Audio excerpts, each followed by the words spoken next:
salam dan bahagia, Perkenalkan, nama saya Nani Oktaviani. dan saya Komang Dana Andika. Kami adalah mahasiswa pendidikan IPA di Universitas Sarjana Wiyata Taman Siswa. Pada kesempatan kali ini, kita akan bercerita sedikit mengenai sejarah perkembangan pendidikan IPA. Seperti yang kita ketahui, pengetahuan semakin berkembang seiring berjalannya waktu. Namun kapan pengetahuan IPA diketahui? Dan bagaimana perkembangan pengetahuan IPA tersebut? Terdapat 4 tahap perkembangan IPA dari waktu ke waktu dimulai dari tahap pertama, yaitu zaman kuno. Pengetahuan yang dikumpulkan pada zaman kuno berasal dari kemampuan mengamati dan membeda-bedakan, serta dari hasil percobaan yang bersifat spekulatif atau trial and error. Semua pengetahuan yang diperoleh diterima sebagaimana adanya, belum ada usaha untuk mencari asal-usul dan sebab akibat dari segala sesuatu. Nah, contoh pengetahuan yang didapat dari masa zaman kuno itu apa saja sih? Misalnya, dari pengamatan dan percatatan peredaran matahari, ahli astronomi Babilonia menetapkan pembagian waktu. Tahun dibagi menjadi 12 bulan, minggu dibagi dalam 7 hari, dan hari dalam 24 jam. Selanjutnya, jam dibagi dalam 60 menit dan menit dalam 60 detik. Kemudian satuan 60 ini juga digunakan untuk pengukuran sudut. 60 detik sama dengan 1 menit. 60 menit sama dengan 1 derajat. Dan satu lingkaran penuh adalah 360 derajat. Demikian pula, ahli Babilonia dapat meramalkan terjadinya gerhana matahari tiap 18 tahun tambah 10 atau 11 hari. Ini terjadi kira-kira 3000 tahun sebelum Masehi. Contoh selanjutnya pada tahun 2980 sampai 2950 sebelum Masehi telah dapat dibangun piramida di Mesir untuk menghormati dewa agar tidak terjadi banjir di Sungai Nil. Pembangunan piramida ini menunjukkan bahwa pengetahuan teknik bangunan dan matematika, khususnya geometri dan aritmatika, telah maju. Kurang lebih tahun 1600 sebelum Masehi, orang Mesir telah menghitung keliling lingkaran sama dengan 3 kali garis tengahnya, sedangkan luas lingkaran sama dengan 1/12 kuadrat kelilingnya.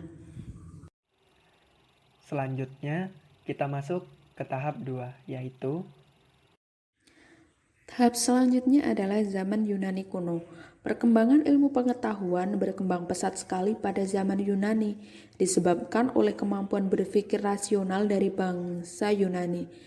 Pada tahap ini, manusia tidak hanya menerima pengetahuan sebagaimana adanya, tetapi secara spekulatif mencari jawaban tentang asal-usul dan sebab akibat dari segala sesuatu.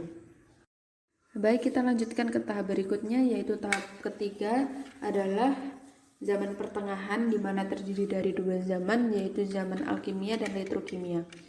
Pada zaman alkimia, yaitu abad 1-2, ahli alkimia menerima pendapat 4 buah unsur dan bahkan menambahkan 3 lagi, yaitu air raksa, belerang, dan garam, di mana pengertian unsur lebih dimaksudkan sebagai sifatnya daripada unsur itu sendiri. Yang pertama, air raksa. Air raksa adalah logam yang mudah menjadi uap. Yang kedua, belerang. Belerang adalah mudah terbakar dan memberikan warna. Yang ketiga, garam. Garam adalah tidak dapat terbakar dan bersifat tanah. Selanjutnya, tahap petrokimia. Tokoh Paracelsus pada tahun 1439 sampai 1541 menerima 3 unsur, yaitu air raksa, belerang, dan garam, yang dipandang bahwa air raksa mengandung roh, jiwa, belerang mengandung semangat, dan garam merupakan tubuhnya. Misalnya, Kayu dapat terbakar karena mengandung belerang dan garamnya tinggal sebagai abu. Saya tahu tahap selanjutnya, yaitu zaman modern, di mana timbulnya ilmu pengetahuan alam. Pengetahuan yang terkumpul sejak zaman Yunani sampai dengan abad pertengahan memang sudah banyak, tetapi belum tersusun secara sistematis dan belum dianalisis menurut jalan pikiran tertentu. Kalau ada kesimpulan yang didapat, biasanya masih diwarnai oleh cara berpikir ahli filsafat agama atau bahkan mistik. Setelah diketemukan alat yang semakin sempurna, dikembangkan metode eksperimen. Perkembangan IPA sangat pesat setelah dikenalnya konsep fisika kuantum dan relativitas pada abad 20. Konsep yang modern ini mempengaruhi konsep IPA secara keseluruhan dan menyebabkan adanya revisi serta penyesuaian-penyesuaian konsep yang modern. Dengan demikian, terdapat dua konsep IPA yang berkembang, yakni IPA klasik dan IPA modern. Sekian perbincangan kita kali ini. Sampai jumpa di lain kesempatan. Salam. Salam. Disusunnya video ini adalah untuk memenuhi tugas mata kuliah Filsafat IPA yang diampu oleh Ibu Devi Septiani, Magister Pendidikan.